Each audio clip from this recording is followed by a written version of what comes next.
if I write a test and I want to verify that some text is on the page, I go, you know, figure out a locator and then say, find this element, get the text, and then I write an assertion. It's time consuming, and that does not tell me that the text is actually displayed correctly on the page. All it does is tell me that text is in HTML.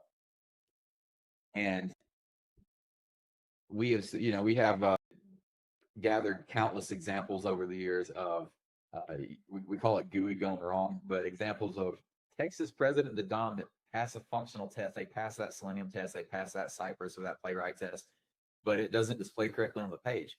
And that could be, it could be something small that just kind of makes it look bad. It could be something big where it's like, I have menu options that are not displaying, right? Like I can click on the menu options because the element's still there, but the text isn't displaying on it, so your user couldn't use it.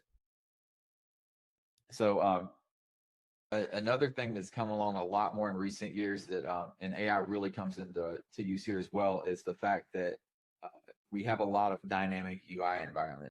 Now we have people coming in, and they're coming in on desktop still. They're also coming in on tablets, and they're coming in on mobile devices. And because of responsive page design, most applications nowadays are the same app or the same website, same application across all these different environments, and the page is responsive. It adjusts itself to that screen size. So when that happens, something that looks good in desktop, I start shrinking the page. Or maybe all of a sudden I have text is getting cut off or it's spilling over. Important parts is disappearing off the page.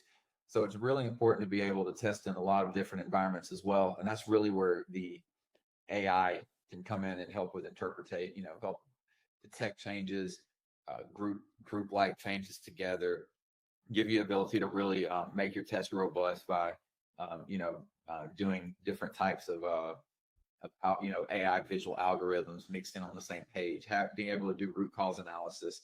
There's a lot of things where AI can come in there and really just make sure that you're not spending a lot of time manually reviewing your page to make sure that it looks